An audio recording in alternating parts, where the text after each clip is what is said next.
आज हम बात करेंगे रिजर्व कैपिटल और कैपिटल रिजर्व के बारे में। देखने में ये दोनों एक जैसे लगते हैं पर टोटली डिफरेंट है। ध्यान से सुनिए, जो रिजर्व कैपिटल है वो सच में एक कैपिटल है और जो कैपिटल रिजर्व है वो सच में एक रिजर्व है। तो ये इन दोनों टर्म्स का जो सेकंड वर्ड है वो इनकी असलियत दर्शाता है। रिजर्व कैपिटल एक कैपिटल है जो रिजर्व नेचर का है। जो फर्स्ट टर्म है वो इसकी नेचर के बारे में बताती है। तो वो कैपिटल जो रिजर्व नेचर का है बन गया रिजर्व कैपिटल। वो रिजर्व, सेकंड वर्ड क्या है इसमें? रिजर्व। तो ये क्या है? रिजर्व। वो रिजर्व जो कि कैपिटल नेचर का है वो बन गया हमारा कैपिटल रिजर्व। ठीक, चलिए शुरू करते हैं। देखिए, ये एक जॉइंट स्टॉक कंपनी है। ये कंपनी लैंड, बिल्डिंग या मशीनरी बेचकर पैसा कमाती है। मान लो इसने कोई अपनी लैंड बेची, बिल्डिंग बेची या मशीनरी बेची, इसका मतलब कोई कैपिटल आइटम्स बेचकर इसको हो गया कैपिटल प्रॉफिट। ठीक है, तो ये कैपिटल प्रॉफिट जो इसने कमाया इन चीजों को बेचकर उसका कुछ हिस्सा वो रिजर्व में रख लेगी और उसको कहेगी कैपिटल रिजर्व। वो रिजर्व जो कैपिटल नेचर का है, कैपिटल आइटम्स को बेचकर जो प्रॉफिट कमाया उसको हमने रख दिया कैपिटल रिजर्व के तौर पर। ठीक है, अब आते हैं रिजर्व कैपिटल की तरफ। जैसा कि मैंने बताया, रिजर्व कैपिटल एक कैपिटल है। देखिए, ये एक जॉइंट स्टॉक कंपनी है। आपको मालूम है कि ये शेयर्स इशू करती है। आपको ऑथराइज्ड शेयर कैपिटल का मतलब भी मालूम होगा। उस शेयर कैपिटल का कुछ हिस्सा जो उसने जनता से नहीं मंगवाया, लोगों से, शेयर होल्डर से नहीं मंगवाया, शेयर कैपिटल का वो पार्ट जो कि अनकॉल्ड है, कॉल ही नहीं किया, वो शेयर कैपिटल का अनकॉल्ड शेयर कैपिटल बनता है रिजर्व कैपिटल। तो मैं रिपीट करती हूं, कंपनी का कैपिटल है रिजर्व कैपिटल। किस नेचर का है? रिजर्व नेचर का है, क्योंकि जब वो शेयर होल्डर से पैसे मंगवाती थी, फर्स्ट कॉल, सेकंड कॉल, इस तरह से, तो उसने कुछ पोर्शन अनकॉल्ड रखा है, मंगवाया नहीं है। उसको कहाँ रखा? उसको रिजर्व के तौर पे रखा कि भैया अगर कल को खुदा ना खास्ता, भगवान ना करे, कंपनी वाइंड अप हो जाए, तब मैं शेयर होल्डर से पैसा मंगवाऊंगी, तब मैं वो वाला कैपिटल शेयर होल्डर से मंगवाऊंगी। अभी मैंने वो वाला शेयर कैपिटल अनकॉल्ड रखा है, जानबूझकर नहीं मंगवाया है, उसको मैंने रिजर्व बना के रखा है। ठीक है, चलिए, ये टोटली डिफरेंट टर्म्स हैं जी आपकी रिजर्व कैपिटल और capital reserve. Reserve capital authorised share capital का वो हिस्सा है जो कंपनी ये मान के चल रही है, रिजॉल्व करके चल रही है कि वो कंपनी वो शेयर कैपिटल नहीं मंगवाएगी। जब कंपनी वाइंड अप होगी, भगवान ना करे, या लिक्विडेशन होगी, तब ही उस कैपिटल को कॉल किया जाएगा, तभी वो शेयर कैपिटल मंगवाया जाएगा। तो ऑथराइज शेयर कैपिटल का वो हिस्सा हम रिजर्व कैपिटल के बारे में बोल देते हैं। अब आपने ऐसा सा कुछ भी रिजर्व कैपिटल रखना है या नहीं रखना है, वो वॉलंटरी है, वो अपनी मर्जी के हिसाब से है। ऐसी कोई कंपल्शन कंपनीज एक्ट किसी भी कंपनी को नहीं देता कि भैया तुम रिजर्व कैपिटल बना के रखो। वो चाहे तो सारा का सारा शेयर कैपिटल मंगवा ले, ये सिर्फ कंपनी की सोच, कंपनी की फिलॉसफी के ऊपर डिपेंड करेगा। अब आता है जी हमारा कैपिटल रिजर्व। जैसा कि मैंने बताया, सेकंड टर्म रिजर्व है, तो ये कैपिटल रिजर्व एक ऐसा रिजर्व है, कहां से बनाया? हमने कैपिटल प्रॉफिट से बनाया। कैपिटल प्रॉफिट का मतलब मैंने आपको पिछली स्लाइड में बताया था।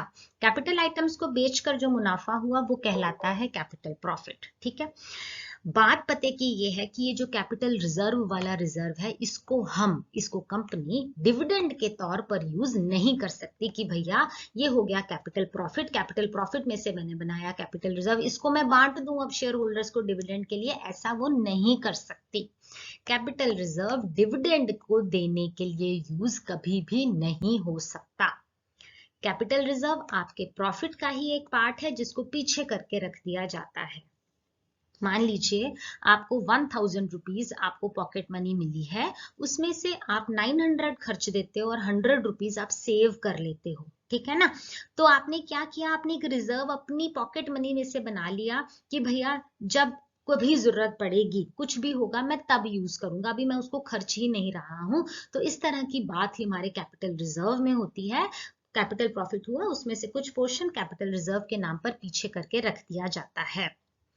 तो ये बात हम डिस्कस कर चुके हैं कि मशीनरी सेल करी, उसमें से प्रॉफिट हो गया तो वो कैपिटल प्रॉफिट कहलाया, उसका कुछ हिस्सा, उस प्रॉफिट का कुछ हिस्सा कैपिटल रिजर्व के नाम पर रख दिया जाता है। क्यों रख दिया जाता है? इसलिए रख दिया जाता है कि हम long term capital expenses in future, भविष्य में इस तरह के बड़े बड़े खर्चे अगर होंगे तो हम इसको यूज करेंगे। रोजमर्रा के खर्चे के लिए यूज नहीं करना, डिविडेंड बांटने के लिए यूज नहीं करना। Okay, now it is mandatory, ये कंपलसरी है। देखिए ये कैपिटल रिजर्व बनाना हर कंपनी के लिए कंपलसरी है, ताकि फ्यूचर में कुछ खर्चे अगर सामने आए तो आपके पास कुछ प्रॉफिट साइड पर पड़ा हो और तब आप हंसते हंसते उनको निकाल कर उन खर्चों को मीट कर सको। ये कंपलसरी है हर कंपनी के लिए। इसके एग्जाम्पल हम आपको देते हैं, जैसे कि शेयर प्रीमियम हो गया, कैपिटल रिजम्पशन रिजर्व हो गया, ये सारे कैपिटल रिजर्व के एग्जाम्पल्स हैं। अब बात करते हैं डिफरेंसेस की। तो फर्स्ट पॉइंट हमारा है मीनिंग का। रिजर्व कैपिटल क्या है? अनकॉल्ड कैपिटल का वो हिस्सा जो कंपनी ने कॉल नहीं किया, उसको कब कॉल कर सकते हो? Only in the event of winding up, जब कंपनी की लिक्विडेशन होगी तभी हम इस कैपिटल को मंगवाएंगे। कैपिटल रिजर्व क्या है? रिजर्व का वो पार्ट है जो आपने पीछे करके रख दिया, लेकिन इसको डिविडेंड के लिए यूज नहीं करना। यू कैन नॉट डिस्ट्रीब्यूट, आप नहीं कर सकते शेयर होल्डर्स को डिविडेंड देने के लिए इस कैपिटल रिजर्व को जो है यूज नहीं किया जा सकता। अगला पॉइंट है क्रिएशन। रिजर्व कैपिटल एक अनकॉल्ड कैपिटल है। कहां से बना आपका रिजर्व कैपिटल? कैपिटल तो है, कैपिटल मतलब यहां पर आपके शेयर्स का वो कैपिटल, वो पैसा जो आपने मंगवाया ही नहीं है। हम धीरे धीरे मंगवाते हैं ना शेयर्स का पैसा, पहले हम अलॉटमेंट के साथ होता है, फिर फर्स्ट कॉल होता है, फिर सेकेंड कॉल होता है, तो ये अनकॉल्ड रख दिया जाता है। कैपिटल रिजर्व कहां से क्रिएट होता है? कैपिटल प्रॉफिट्स में से क्रिएट होता है। जब कंपनी को कैपिटल प्रॉफिट होगा, रेवेन्यू प्रॉफिट नहीं लेना, यहां पर कैपिटल प्रॉफिट होगा, उसमें से उसका कुछ हिस्सा कैपिटल रिजर्व के तौर पर क्रिएट कर दिया जाता है। अगला पॉइंट है कि क्या ये ऑप्शनल है, क्या ये आप वॉलंटरी है या कंपलसरी है? मैंडेटरी माने कंपलसरी करना ही पड़ेगा। तो देखो जी, रिजर्व कैपिटल बिल्कुल भी कंपलसरी लाजमी नहीं है। कंपनी चाहे तो रिजर्व कैपिटल रखे, कंपनी चाहे तो बिल्कुल ना रखे, कोई प्रॉब्लम नहीं है। कैपिटल रिजर्व तो देखो जी जरूरी है, लाजमी है, हर कंपनी को ये कैपिटल रिजर्व अपने कैपिटल प्रॉफिट्स में से बनाकर रखना पड़ता है। It is mandatory, compulsory.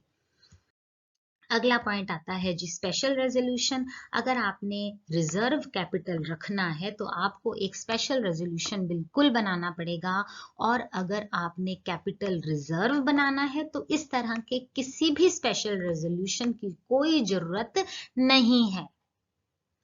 अगला पॉइंट है जी उसको यूज कब करना है, वो समय जब हम उसको यूज कर सकते हैं। देखो जी, रिजर्व कैपिटल सिर्फ और सिर्फ winding up of the company, जब कंपनी बंद होने के कगार पे आ जाएगी तभी बुला सकते हो वो कैपिटल।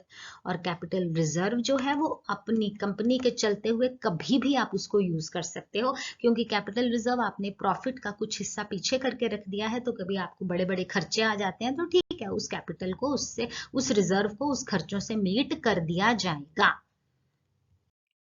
अब है जी आपका writing of capital losses. Capital loss मतलब बड़े बड़े खर्चे अगर आपके बिग, जैसे यहाँ पे कैपिटल प्रॉफिट बताया ना, वैसे ही कैपिटल लॉस अगर आपको हो जाता है तो रिजर्व कैपिटल बिल्कुल भी यूज नहीं कर सकते हो। यू कैन नॉट यूज उस कैपिटल लॉस को मीट करने के लिए रिजर्व कैपिटल यूज नहीं होगा, लेकिन उस कैपिटल लॉस को मीट करने के लिए कैपिटल रिजर्व जो है वो यूज हो सकता है, क्योंकि कैपिटल गेन से ही तो कैपिटल रिजर्व बनाया है ना। तो अब कैपिटल लॉस को मीट करना है तो भैया ले लो, कैपिटल रिजर्व पड़ा है, ले लो, कोई चक्कर नहीं है। Next is disclosure. देखो, रिजर्व कैपिटल को कंपनी की बैलेंस शीट में नहीं दिखाया जाता, इट इज नॉट डिस्क्लोज्ड, लेकिन कैपिटल रिजर्व को दिखाना पड़ेगा। It is disclosed in the balance sheet, आपको दिखाना बिल्कुल पड़ेगा। इक्विटी एंड लायबिलिटी साइड की जो बैलेंस शीट का वो वाला साइड है, उसमें रिजर्व एंड सरप्लस हेड के अंदर कैपिटल रिजर्व को आपको बैलेंस शीट में बिल्कुल दिखाना पड़ेगा। तो ये आज का आर्टिकल मेरा यही खत्म होता है। आई होप मैंने आपको अच्छे से समझाया है। कोई भी डाउट हो तो प्लीज आप कमेंट सेक्शन में पूछ सकते हो, कोई भी सजेशन हो तो आप प्लीज कमेंट सेक्शन में बता सकते हो। मेरे चैनल को लाइक एंड सब्सक्राइब जरूर कीजिए। Thank you for watching. Stay safe, stay blessed.